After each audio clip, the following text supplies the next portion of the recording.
नमस्कार। चलिए आज हम सब मिलकर एक बहुत ही अद्भुत और दिलचस्प कहानी में गोता लगाते हैं जिसका नाम है समुद्र मंथन। तो कैसे अहंकार का एक छोटा सा पल, एक मामूली सी भूल अमरता पाने के लिए एक इतने बड़े एक कॉस्मिक युद्ध की वजह बन सकती है। यही सवाल इस महाकाव्य कहानी की नींव है। इस कहानी की शुरुआत होती है देवताओं के राजा इंद्र से और उनकी एक ऐसी गलती से जिसने सब कुछ, सचमुच सब कुछ बदल कर रख दिया। तो हुआ ये कि ऋषि दुर्वासा ने इंद्र को एक पवित्र माला दी। इंद्र ने थोड़ी लापरवाही में उसे अपने हाथी ऐरावत पर रख दिया और हाथी ने उसने माला को नीचे फेंककर कुचल डाला। बस इतना सा अपमान। लेकिन ऋषि दुर्वासा का गुस्सा तो भयंकर था और उन्होंने वहीं के वहीं इंद्र और सारे देवताओं को श्राप दे डाला। देखा कैसे एक छोटी सी बात ने इतने बड़े विनाश की नींव रख दी।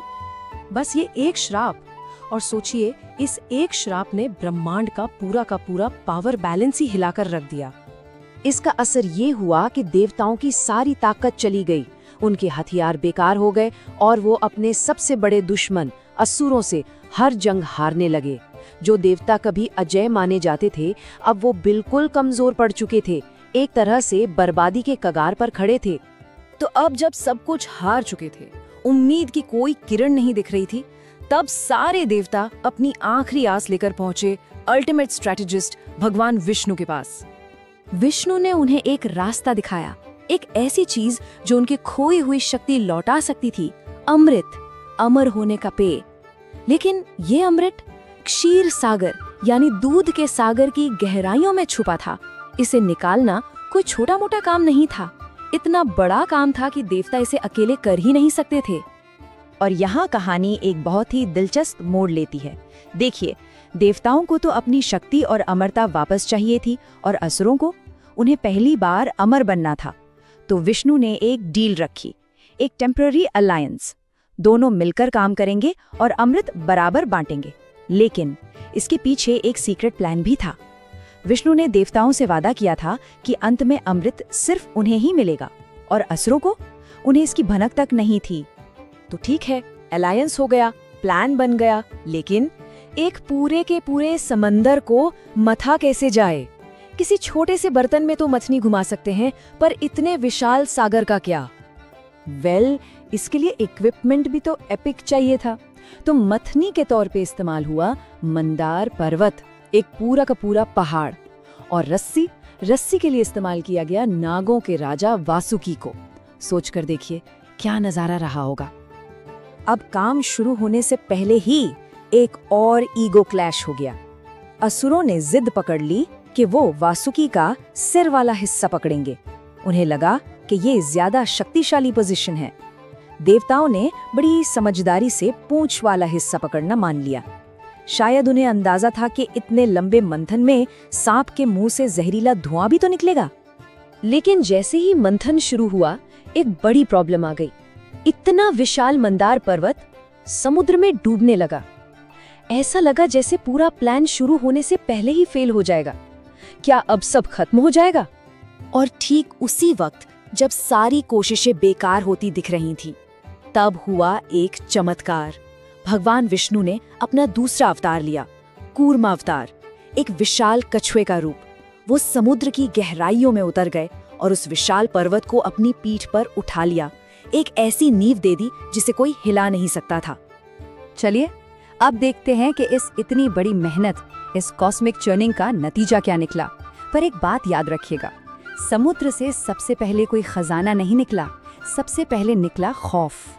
वो था हलाहल, एक कॉस्मिक पॉइजन, एक ऐसा जहर जो इतना खतरनाक था कि उसकी एक बूंद भी पूरी सृष्टि, पूरे क्रिएशन को जला के राख कर सकती थी।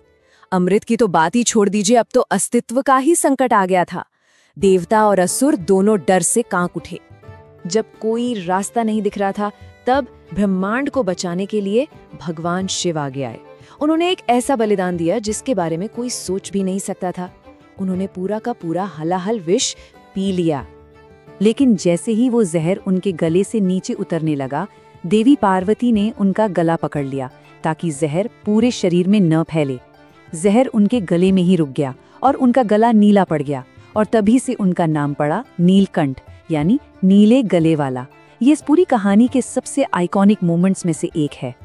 तो जब ये सबसे बड़ा खतरा टल गया, तब समुद्र से निकले एक से बढ़कर एक दिव्य खजाने यानी रत्न, जैसे कि देवी लक्ष्मी, जिनके आने से देवताओं को अपनी समृद्धि वापस मिली। फिर निकली कामधेनु, विश फुलफिलिंग काओ, ऐरावत हाथी भी निकला और बहुत सारी अप्सराएं भी। और फिर आखिर में वो चीज जिसका सबको इंतजार था, देवताओं के वैद्य धन्वंतरी हाथ में अमृत का कलश लिए प्रकट हुए। और जैसे ही अमृत का कलश सामने आया, अलायंस, ट्रूज, सब कुछ खत्म। असुरों ने एक पल की भी देरी नहीं की, कलश को छीना और वहां से भाग निकले। अब देवता फिर से परेशान, लेकिन उन्हें विष्णु का सीक्रेट प्लान याद था। और तभी भगवान विष्णु ने अपना अंतिम दांव खेला। उन्होंने मोहिनी का रूप लिया, एक ऐसी सुंदर स्त्री जिसे देखकर असुर सब कुछ भूल गए, पूरी तरह से मंत्रमुग्ध हो गए। और इसी मोह ने उन्होंने अमृत का कलश मोहिनी को दे दिया और कहा कि वही इसे सब में बराबर बांट दे। मोहिनी ने एक शर्त रखी। उन्होंने कहा, मैं अमृत बांटूंगी, लेकिन मेरे काम में कोई भी सवाल नहीं उठाएगा। लालच और सुंदरता में अंधे असुरों ने बिना एक पल सोचे हाँ कह दिया। और यहाँ से शुरू हुआ डिवाइन डिसेप्शन का मास्टर क्लास। मोहिनी ने देवताओं और असुरों को अलग अलग लाइन में बिठाया। फिर वो सिर्फ देवताओं को अमृत पिलाने लगी और असुरों को अपनी मुस्कान और अदाओं से बहलाती रहीं। लेकिन एक असुर स्वरभानु बहुत चालाक था। उसने भेष बदला और देवताओं की लाइन में जा बैठा। उसे अमृत की एक घूंट मिल भी गई, लेकिन तभी सूर्य और चंद्रदेव ने उसे पहचान लिया। इससे पहले कि वो कुछ कर पाता, विष्णु अपने असली रूप में आए और सुदर्शन चक्र से उसका सिर धड़ से अलग कर दिया। लेकिन क्योंकि अमृत की बूंद उसके गले तक पहुंच चुकी थी, उसका सिर और धड़ दोनों अमर हो गए। सिर कहलाया राहु और धड़ केतु। और कहा जाता है कि अपने इस अंजाम का बदला लेने के लिए राहु और केतु आज भी सूर्य और चंद्रमा का पीछा करते हैं, और जब उन्हें पकड़ लेते हैं तभी ग्रहण लगता है। तो इस तरह देवताओं को अमरता मिल गई, वो विजयी हुए और ब्रह्मांड में व्यवस्था फिर से स्थापित हो गई। लेकिन ये कहानी हमें एक गहरे सवाल के साथ छोड़ जाती है। क्या समुद्र मंथन सिर्फ देवताओं और असुरों की एक कहानी है, या ये हमारे अपने अंदर चल रहे मंथन का प्रतीक है, जहां हम विष यानी नेगेटिविटी को अलग करके ज्ञान यानी अमृत पाने की कोशिश करते हैं?